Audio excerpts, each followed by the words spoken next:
Buenas tardes. Eh, Hay en el chat una imagen a la cual me voy a referir hoy, por lo tanto, si quieren pueden irla abriendo. Ahora la pondrá nuevamente Raquel a disposición de todas ustedes, de todos ustedes. Bueno, me alegra estar con ustedes y con cada uno de los presentes. Espero que tengamos una sesión productiva y que nos permita esclarecer algunas ideas que voy a proponerles. Hoy dividiré la exposición en dos partes, a la manera en que lo hice, en especial en el año 2020, durante la pandemia, cuando consideramos que no solamente era conveniente hablar de los temas habituales de cuestiones, sino también referirnos a algunas situaciones de la actualidad. Hoy quiero consagrarle algún espacio a pensar la guerra de Ucrania,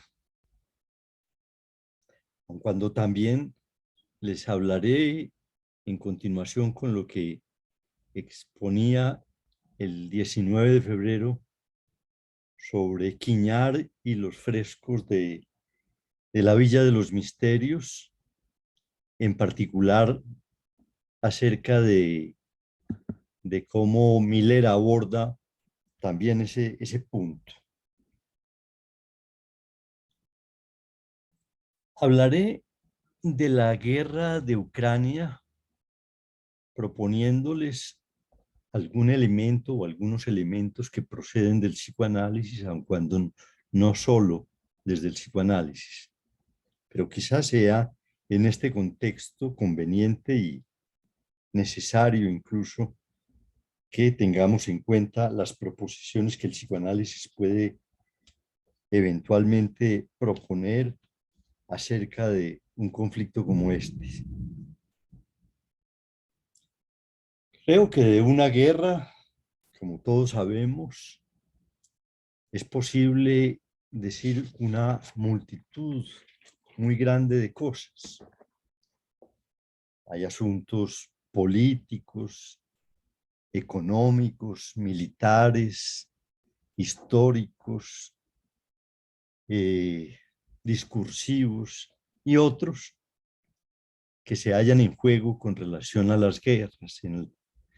Obviamente no podré referirme a todos porque ya la guerra ha producido una tal cantidad de información, de elementos y de aspectos distintos que naturalmente en unos 30 minutos o un poco más que voy a referirme a ella no será posible tratarlos.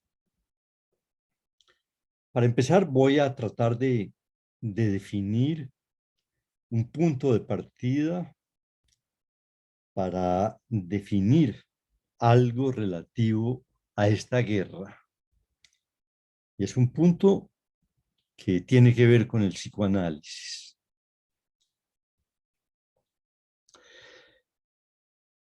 Considero con lo que, perdón, Astrid levanta la mano. Sí, ¿quiere decir algo, Astrid? Astrid, ¿quieres decir algo? No sé si Astrid quiere decir algo. Probablemente fue una equivocación en el botón. Bueno, continúo.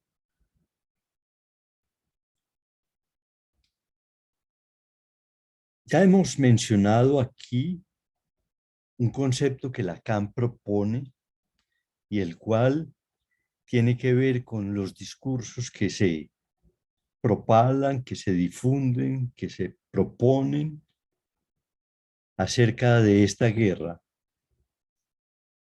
El concepto al cual me refiero es el concepto de el no engañado o los no engañados.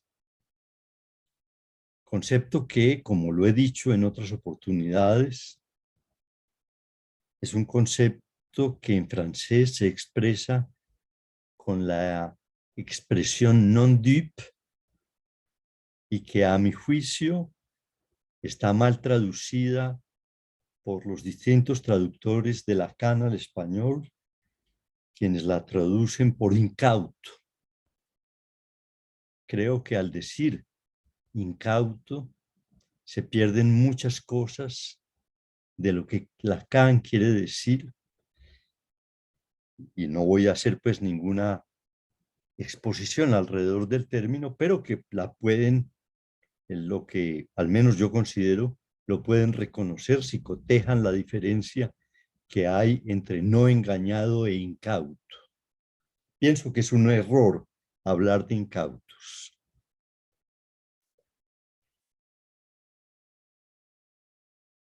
Los no engañados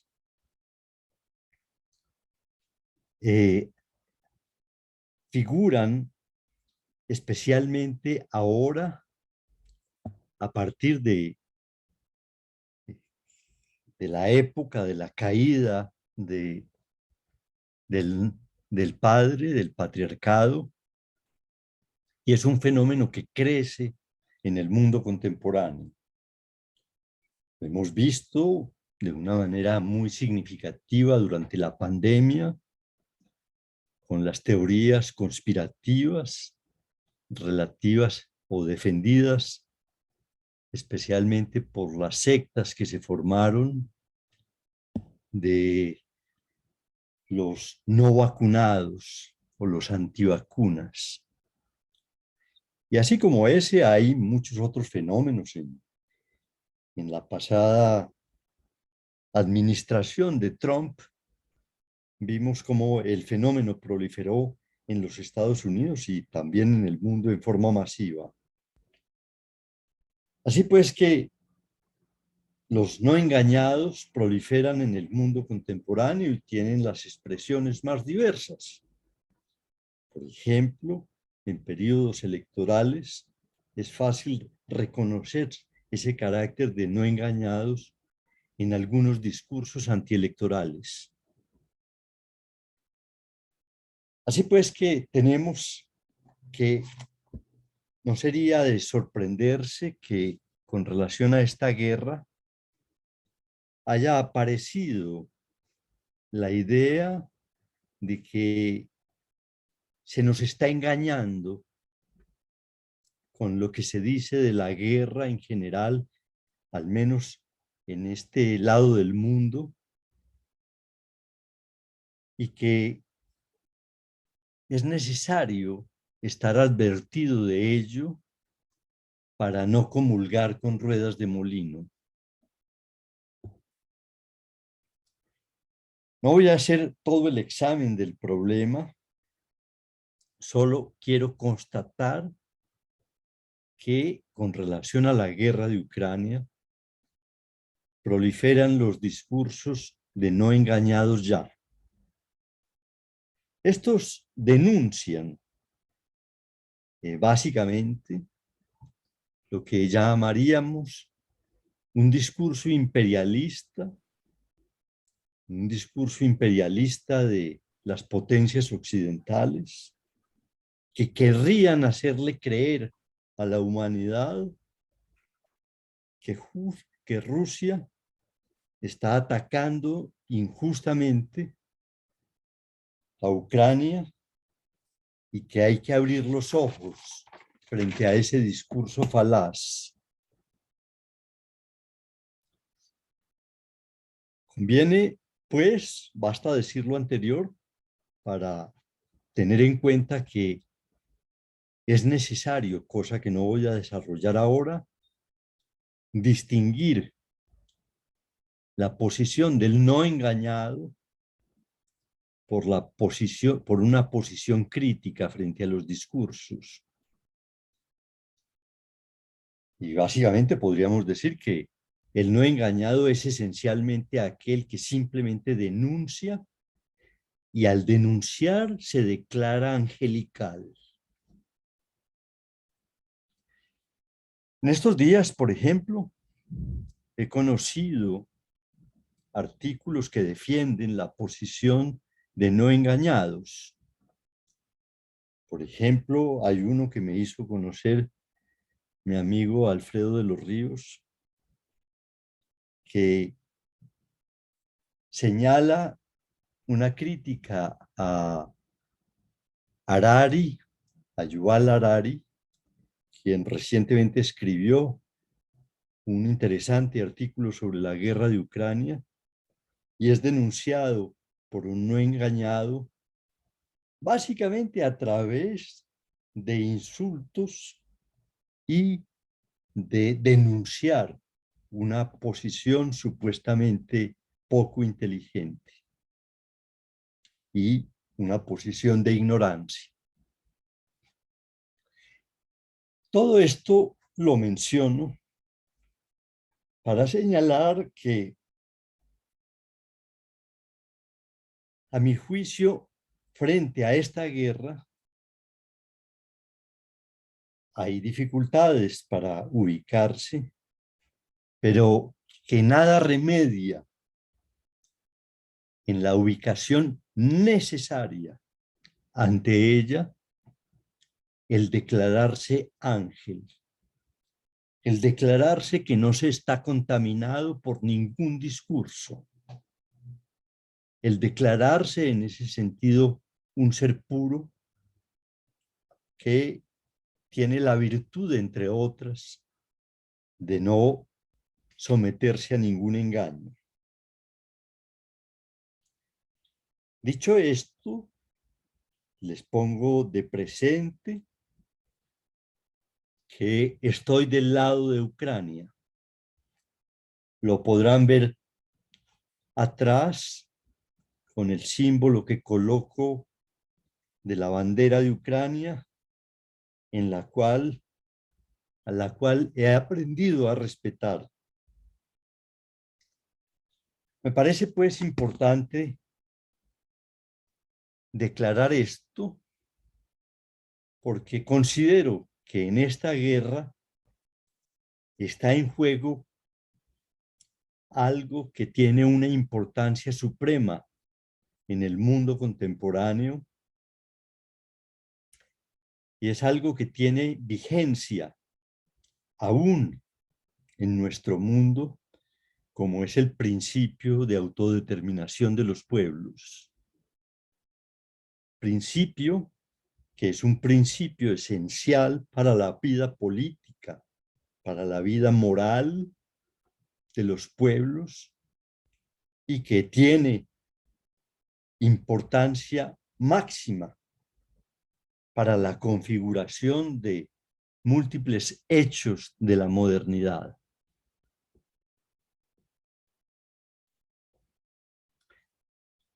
Sostener la autodeterminación de los pueblos es lo que creo que está en juego en esta guerra y por lo tanto, en cierto sentido, lo que está en juego también por esa misma razón es la misma existencia del psicoanálisis. El psicoanálisis no es posible en mundos autocráticos en los cuales el autócrata decide qué se puede y qué no se puede hacer. Ese principio no existió en forma generalizada antes del siglo XVIII y su extensión a la vida política es una extensión que habla o que parte de la defensa de la autodeterminación de las personas, de que las personas a partir de un cierto momento no solamente pueden, sino que deben estar en la capacidad de decidir desde sí. Es eso lo que, por ejemplo, Kant llamó la mayoría de edad, el reconocimiento de que existe una mayoría de edad en los individuos y en los pueblos, y que esa mayoría de edad le permite a los individuos y a los pueblos tomar determinaciones desde sí mismos. Después, un principio que configura, que constituye al sujeto moderno, que interroga la existencia, por ejemplo, de toda esclavitud, y que fue su desarrollo, su afirmación y su extensión, aquello que ha permitido interrogar la esclavitud en nuestro tiempo, que es aquello, ese principio, lo que permite la libertad de creencias, inclusive la creencia o la posibilidad de asumirse como un no engañado, figura que es quizás la expresión más extrema y en cierto sentido aberrante de la posibilidad de autodeterminación que tienen las personas o que defendemos que tienen las personas. Por tanto, considero que esta guerra se hace contra ese principio, que los rusos consideran que el pueblo ucraniano es un pueblo que no tiene derecho a su autodeterminación, por las razones que quieran exponer, y contra el deseo amplio de la población ucraniana, como lo está demostrando en la resistencia heroica que está haciendo a la invasión infame que ha declarado Putin al territorio ucraniano. Asistimos a esa infamia que parecía que no se produciría ya en nuestro tiempo. Y vemos que, pues, que lo que está en juego es uno de los fundamentos de la modernidad, que, como ustedes sabrán, surgió básicamente a partir del desarrollo del discurso de la ciencia, cuando científicos y filósofos y pensadores, escritores de diferentes procedencias, consideraron que la posibilidad de decir lo que se cree sin que un papado, una religión, tenga que decidir qué hay que pensar, sino la posibilidad de autodeterminación, fue como se constituyó en la modernidad ese fundamento que hoy está en peligro para las sociedades modernas. Como ven, ese principio, por ejemplo, es el que le permitió a las sociedades o a los pueblos latinoamericanos de configurarse como naciones. Y ya ello valdría la pena que en ese sentido lo consideráramos en este contexto. Naturalmente, sé, como seguramente todos ustedes, que las guerras no las hacen los ángeles, que en ellas no intervienen solamente ángeles o demonios, sino que en las guerras participan seres humanos con todas sus miserias, y con todas sus capacidades también. Por tanto, en esta guerra, a mi juicio, no se trata de encontrar quién es el ángel y quién es el demonio, así Putin se parezca mucho a ello. Hay que decir que Lacan luchó contra el historicismo, contra el evolucionismo, contra la idea de encontrar fundamentos exclusivamente históricos en la interpretación de los sujetos y de la subjetividad, y que propuso la importancia de hablar de la sincronía y la estructura, también para la interpretación de la vida colectiva. El presente, hoy, sábado 5 de marzo del 2022,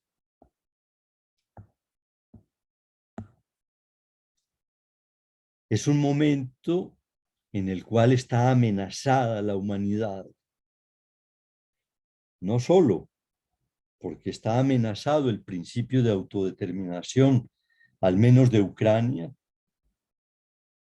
sino porque el curso de esta guerra es impredecible.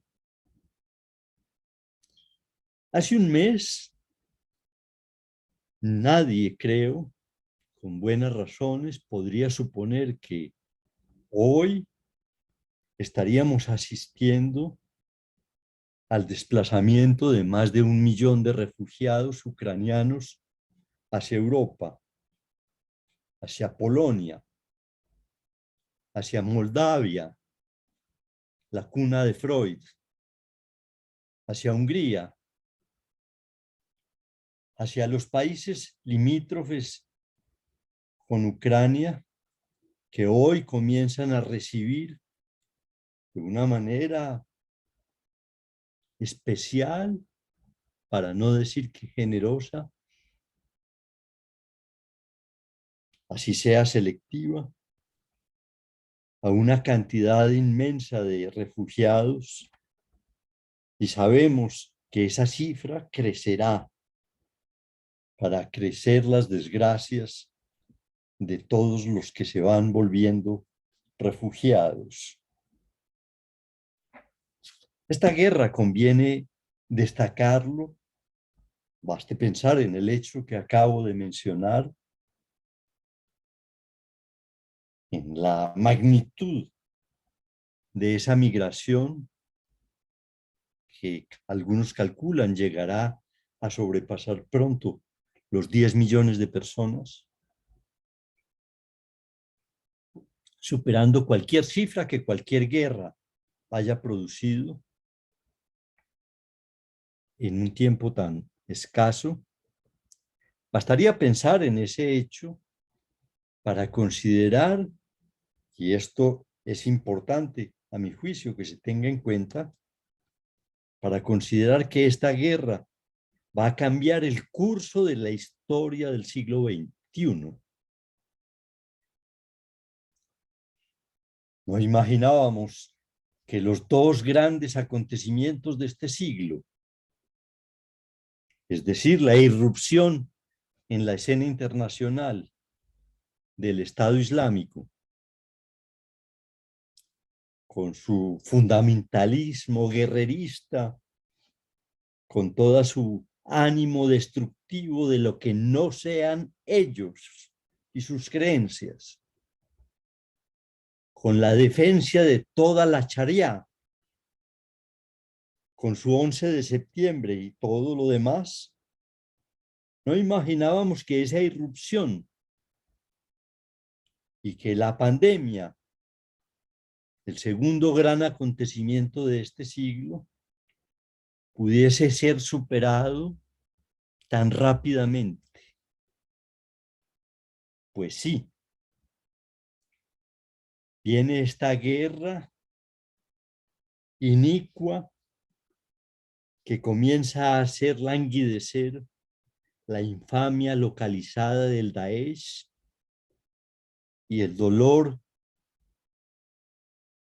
que ha traído la pandemia.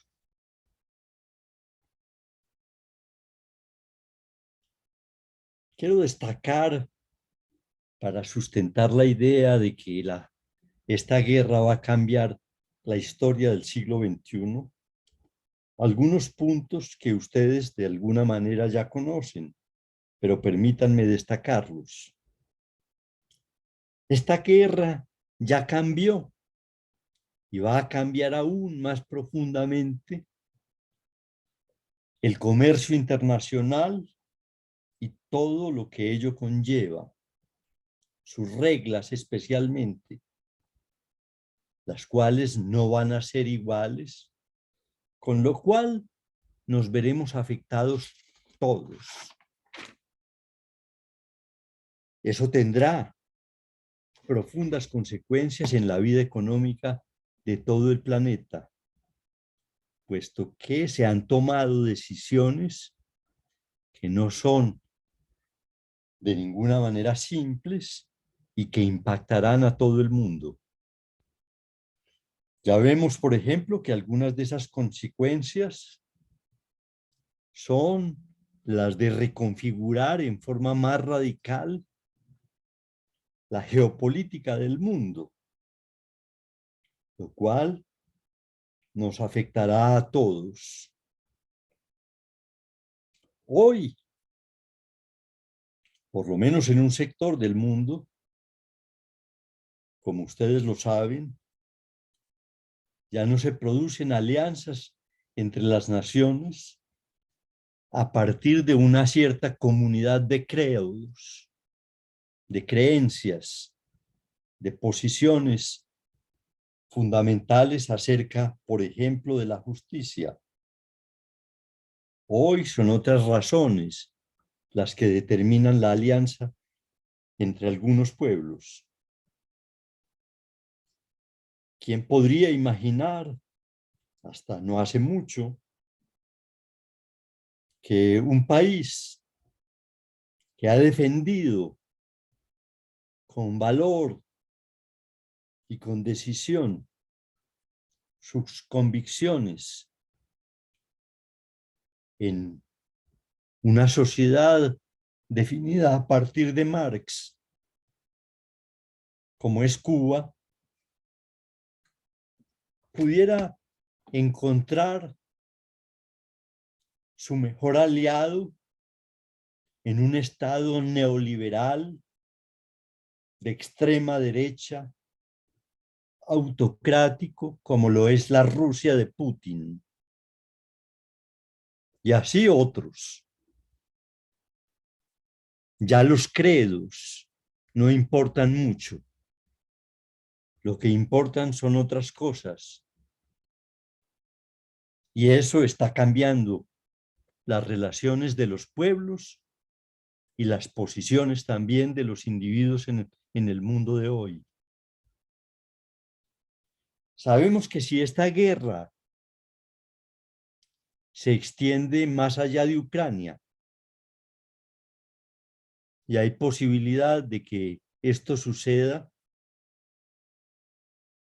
podríamos estar ante un hecho extremadamente grave para el mundo. Putin ha comenzado a amenazar a los países limítrofes de Ucrania y explícitamente se ha referido a que Georgia, Letonia, Finlandia, Suecia y algunos más no tienen derecho a tomar decisiones sin consultar a Putin. Esto es grave por cuanto amenaza con extender la guerra hacia esos pueblos, lo cual implicaría algo desastroso para nuestro tiempo. Podría significar, si no, una guerra nuclear de la cual es bien sabido que todos saldríamos perdedores, estaríamos viviendo bajo una amenaza atroz y constante. Hace poco, hace solamente unas semanas, estábamos llegando a la convicción de que habría la posibilidad de alianzas universales, de alianzas planetarias para oponerse al cambio climático. Y algunos comenzaban a tener optimismo y se trabajaba con la esperanza de que se produjeran hechos que pudieran producir efectos importantes para detener el fenómeno.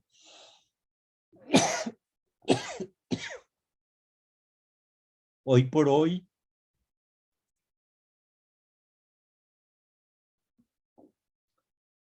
ya no podemos decir lo mismo. Les propongo un ejemplo que me parece elocuente al respecto y que dice del por qué se ha quebrado esa convicción de que podríamos ir en una dirección común en defensa del planeta. Sabrán ustedes que toda la industria automovilística se preparaba para hacer este año el tránsito de los motores de combustión hacia los carros eléctricos o hacia los vehículos eléctricos, para disminuir esencialmente la emisión del dióxido de carbono que envenena el planeta. Pues bien, parece que hay que hacer retroceder ya la decisión de ese tránsito hacia hacia los vehículos eléctricos por una razón clara. Rusia es el mayor productor de níquel del mundo y el níquel es una condición necesaria para la producción de vehículos eléctricos. Esto tendrá, pues, consecuencias con relación al cambio climático. Y así como esto, hay otra larga cantidad de fenómenos que esta guerra comienza a producir en solo 10 días, en que se ha desencadenado. Si alguien me preguntara cómo se podría vencer la infamia de los rusos, cómo se podría hacer esto sin destruir al mundo, yo respondería que solamente veo una sola salida clara, una salida que por lo demás no está ajena a cierta crueldad. Creo que Putin y sus partidarios solo pueden ser vencidos de una manera que no atenten contra el planeta si la resistencia de los ucranianos se prolonga hasta tal punto, tal como lo están haciendo, hasta tal punto que la población rusa misma haga caer el régimen de Putin. Puede suceder esto. Yo, como seguramente muchos de ustedes, trato de no pensar con el deseo. Y mi deseo en este caso es de que caiga Putin, sin menoscabo para muchos más de los que ya ha afectado. Las sanciones económicas y otro tipo de sanciones que han sido decididas por los países industrializados contra Rusia buscan ante todo, como bien lo saben, que la población rusa diga: ya no apoyamos más este régimen. Esas sanciones que han sido puestas contra Rusia están teniendo efectos en la población rusa. Así, por ejemplo, sabrán tal vez que los rusos han perdido la capacidad de compra en un 50% hasta hoy, al día de hoy, de su moneda. Así, por tanto, los ahorradores en rublos en Rusia o en otras partes del mundo han perdido en 8 días más de la mitad del capital que tenían. Eso es fuerte, porque produce efectos internos importantes en la población. Y si esto se prolonga durante un número de semanas suficientes, cosa que Putin no esperaba en el peor de los cálculos que hizo, si esto se prolonga, pudiera ser el fin de Putin.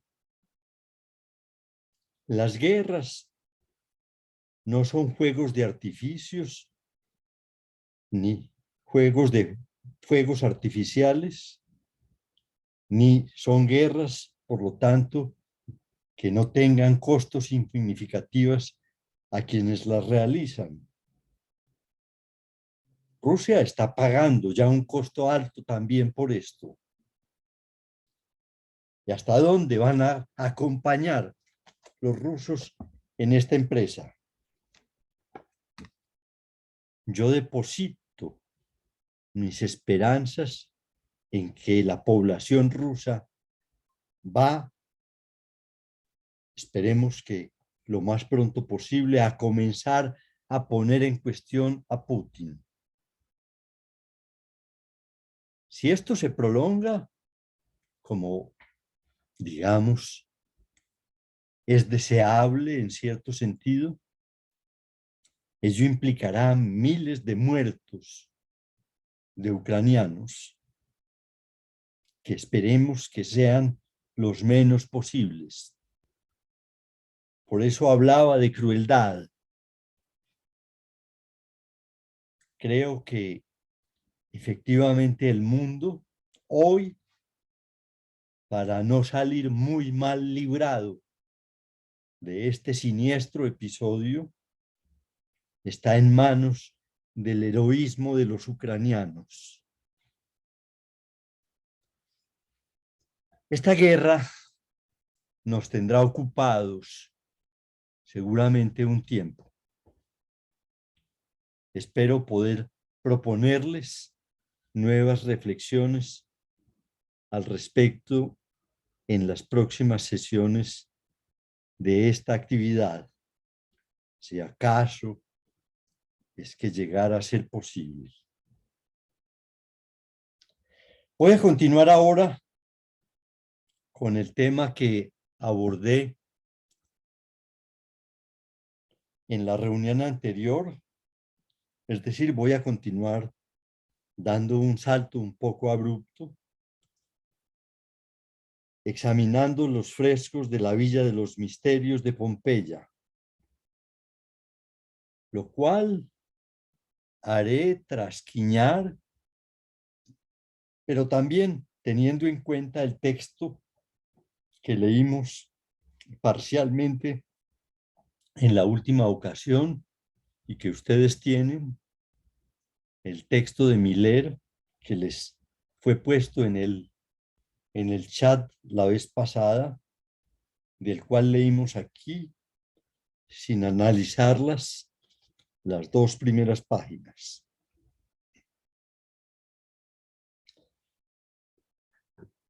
Voy a referirme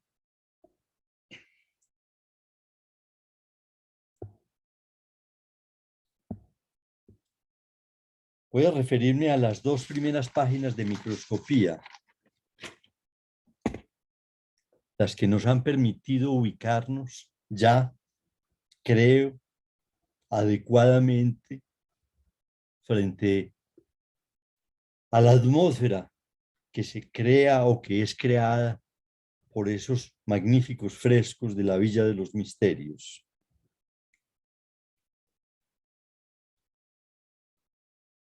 Voy a tomar algunos de los puntos señalados en microscopía inicialmente para señalar algunos hechos importantes acerca de estos frescos. Recordarán que todo lo que señala Miller allí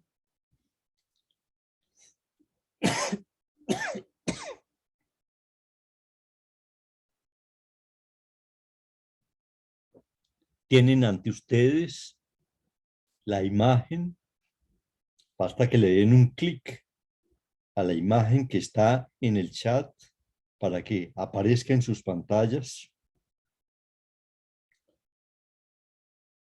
Digo pues que todo gira en microscopía, inicialmente al menos, en torno a esa imagen. Satria dice que no la ve. ¿Sería posible volverla a poner en el chat? Para todos les diré que en el chat es necesario darle un clic, un doble clic a la imagen para que aparezca en la pantalla. Juan Fernando, perdón la interrupción. Lo que pasa es que creo que se puso al comienzo de la sesión y los que ingresamos luego no la alcanzamos a ver. Sí, pero creo Perdón. que me dice Raquel, tú le puedes... Sí, Sí, la he enviado puedo en ver. varios momentos. La acabo de enviar en este momento también. Entonces no sé qué pasa porque, por ejemplo, yo no la puedo ver, pero bueno, debe ser algo ya del Zoom. Si le das doble clic a la imagen, si le das doble clic, allí aparece la imagen. Recomiendo que la descarguen por Firefox. Se las voy a compartir a los correos electrónicos también para que la puedan ver. Muchas gracias. Bueno, me voy a referir pues a esa imagen. Es una imagen que muestra una mujer, como estarán viendo, espero que ya todos, y que Quiñard describe de la siguiente manera.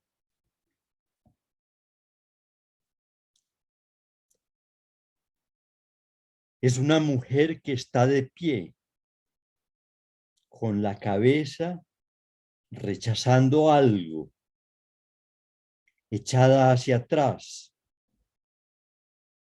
con la mano intentando hacer retroceder lo que está viendo. El velo que sostiene su mano derecha se curva por encima de su cabeza por causa de la resistencia que el aire le opone y la hincha.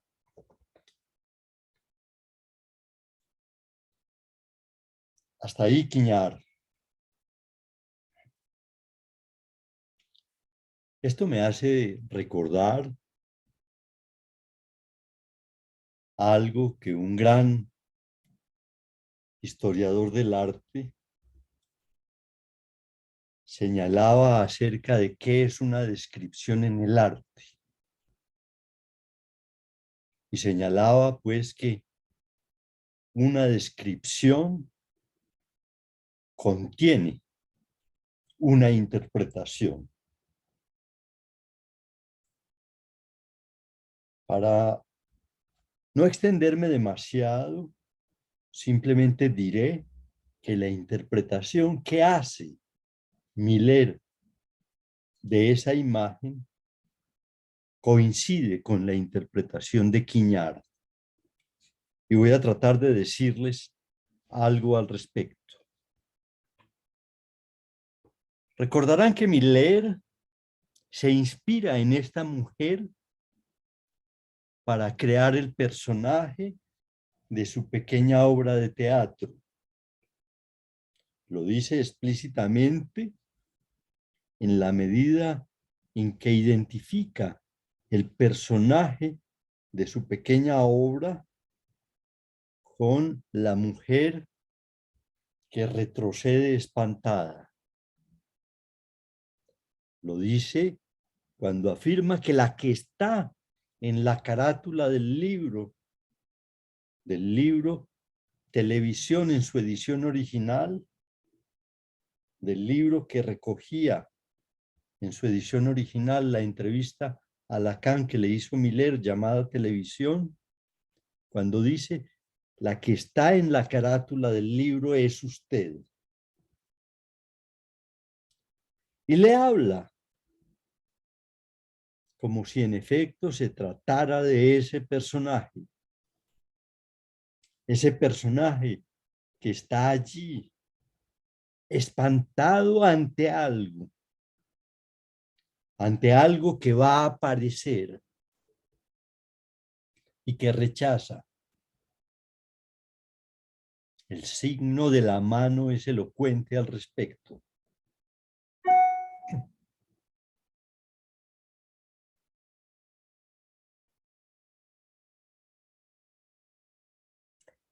Miller eligió esa imagen para representar lo que en general suscita el texto de Lacan. Televisión, indicando que en general produce rechazo y que no se entenderá nada si se afronta ese texto bajo el signo del rechazo y del espanto. Miller propone no dejarse abrumar por ese rechazo inicial que representa ese estilo duro de Lacan y que podríamos representar pues de esa manera, muy particularmente, dice Miller, a partir de ese velo que se ha levantado por encima de la cabeza de la mujer y que en la escena se haya detenido en el aire, pero que en un instante va a caer en el rostro de ella y que entonces ella no verá absolutamente nada. Es a mi juicio una espléndida utilización del fresco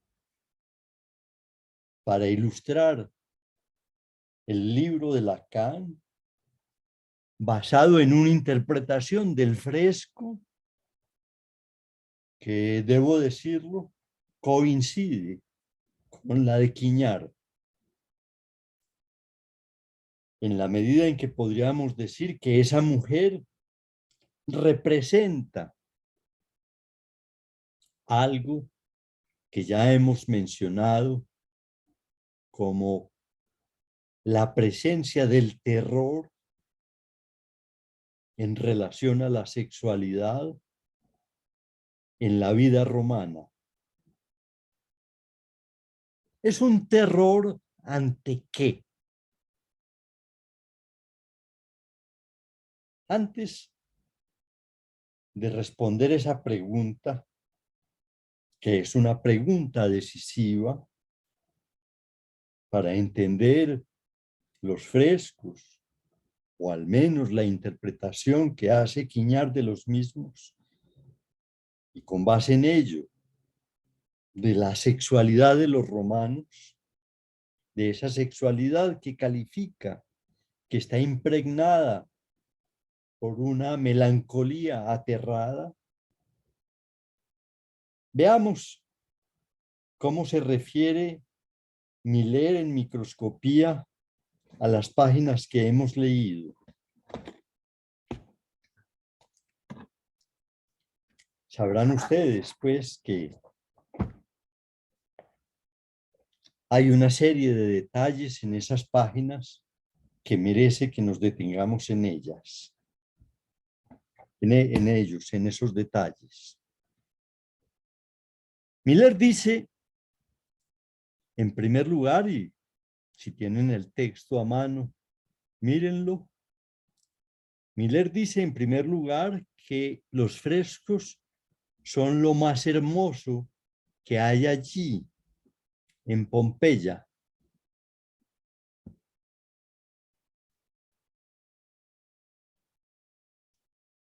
Es un juicio que ciertamente muchos hacen, tanto como yo, acerca de Pompeya, de los frescos de Pompeya, de los frescos de la villa de Pompeya. Pero es un juicio que ciertamente admitiría una cierta discusión, ya que en Pompeya se han descubierto igualmente hermosos templos, bellos edificios públicos, bellas mansiones como la misma mansión de los misterios, múltiples frescos, esculturas y obras de arte de muy diversa naturaleza. Pero Miller cree, y muchos con él, yo también, que los frescos es lo más bello que se puede encontrar en Pompeya. Y añade, para respaldar su juicio, que algo se produce al entrar en la habitación, algo singular, de lo cual puedo dar fe que en efecto se produce, y es que de repente, al estar allí, el tiempo se detiene. Es como si el tiempo ya no existiera. Dice Miller. Es un juicio que también comparte Quiñar, ya que Quiñar subraya que todos los frescos de la Villa de los Misterios, el conjunto de la escena, se haya detenido, haya detenida una escena, que la escena se haya detenida en un instante mortal. Son palabras de Quiñar. Un instante que prepara la visión de algo aterrador, de algo que no quiere ser visto, que es algo que se ha convertido en un enigma y que seguramente es la clave, según Quiñar, para descifrar el enigma y lo que estos frescos suscitan en el espectador.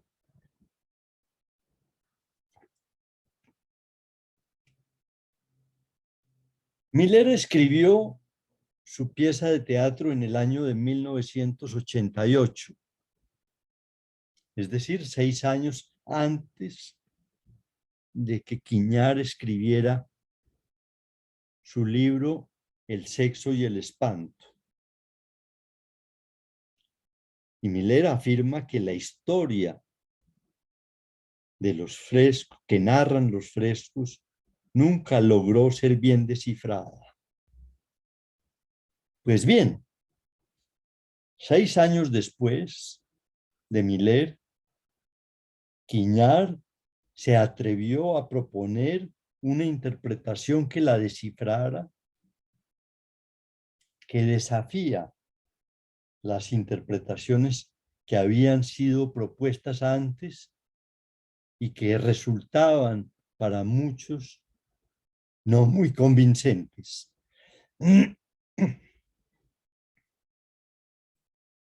Miller dice que no se pudieron descifrar bien, ya que es claro que allí se trata de un rito de iniciación. Un rito de iniciación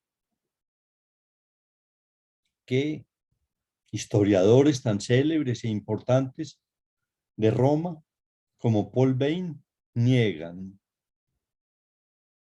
Que se trata, dice Quiñar, de una ceremonia de iniciación en los misterios báquicos, o quizás también en los misterios de Eleusis, esos antiguos misterios que dieron origen a los ritos de iniciación griegos, o por lo menos algunas de sus formas, y que si ustedes están interesados en aprender algo más sobre eso, les invito a que investiguen qué son los misterios de Eleusis.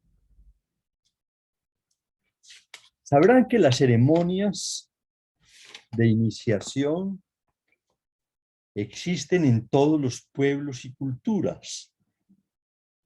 Ya he mencionado en alguna ocasión, por ejemplo, la prueba del león, a la cual ciertos jóvenes de ciertas tribus africanas son sometidos, y que si pasan la prueba, esos jóvenes, si pasan la prueba de matar solos y sin ayuda de nadie a un león, ingresan en la comunidad de los hombres que son reconocidos ya como tales y no como niños. Hay muchos ritos de iniciación, muchos como este, no exentos de crueldad y de terror. Las ceremonias de iniciación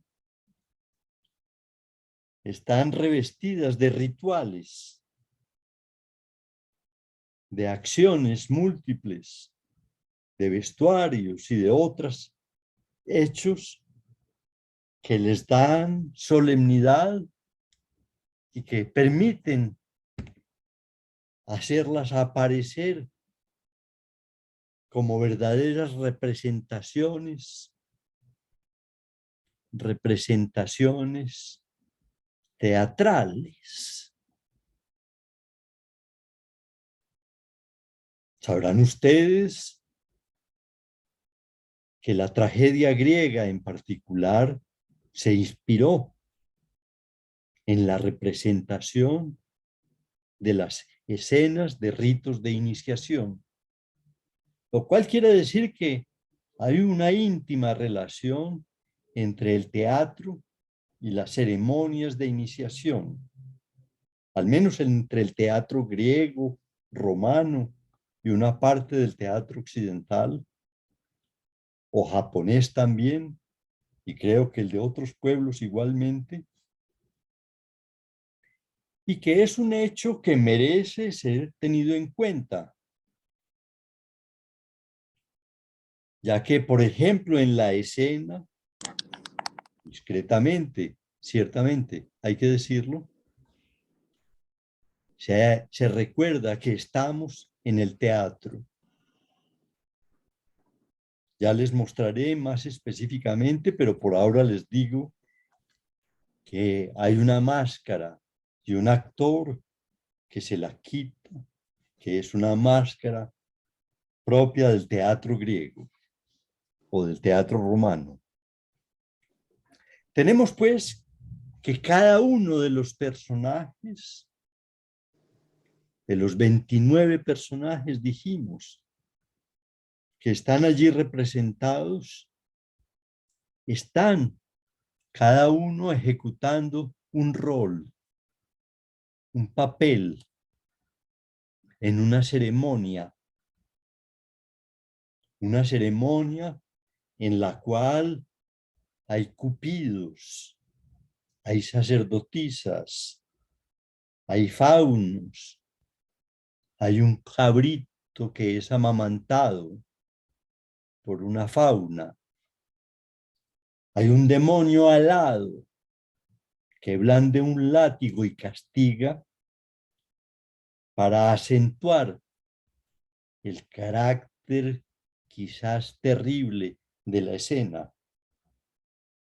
Y hay una dama que, alejada y sentada en su sillón, observa la escena. ¿Qué sucede en la escena? Miller menciona que se trata de un matrimonio sagrado. El matrimonio entre el dios Baco y Ariadna.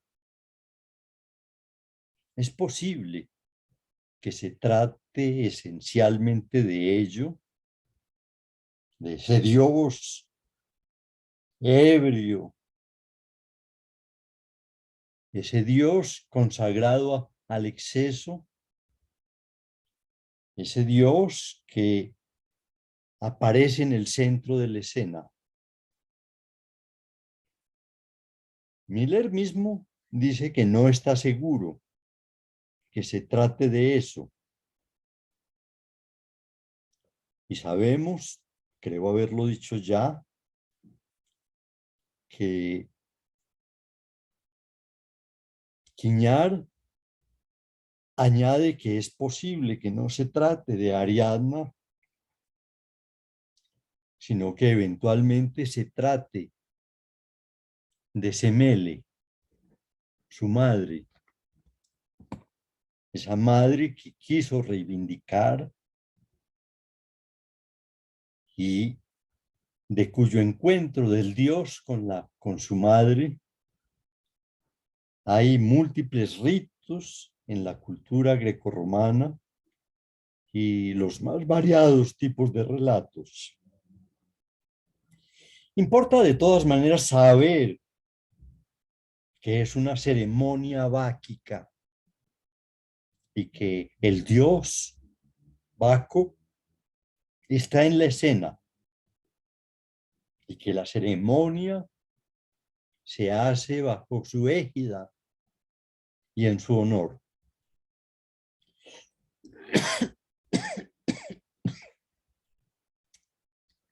Y aparece allí,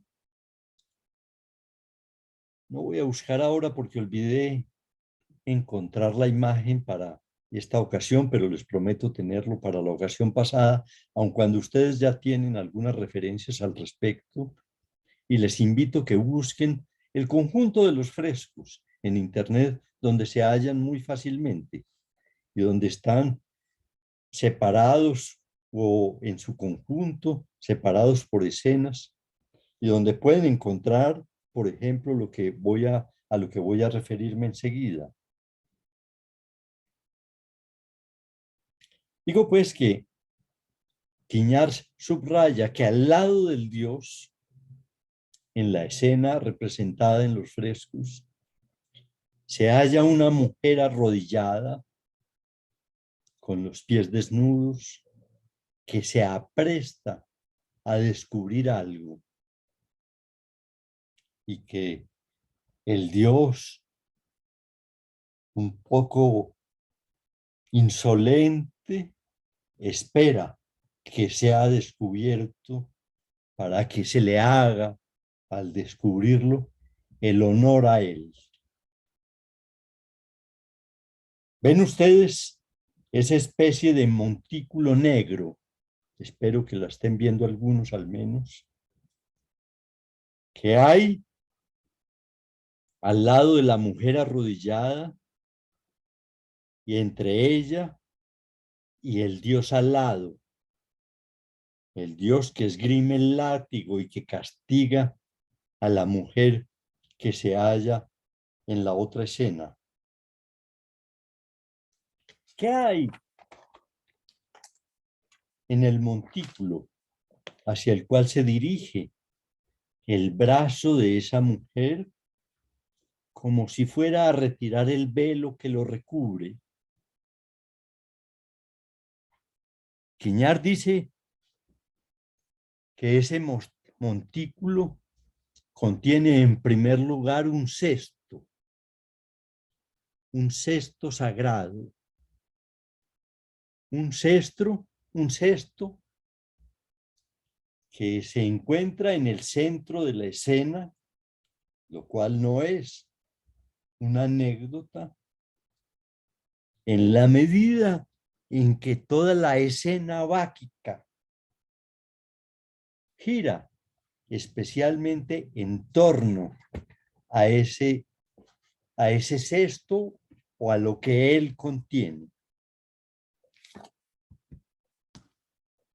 Permítanme dejar por hoy allí e invitarlos para la próxima reunión en la cual, podríamos decir, nos enfrentaremos a la vez al hallazgo, al descubrimiento y quizás a develar las razones del terror.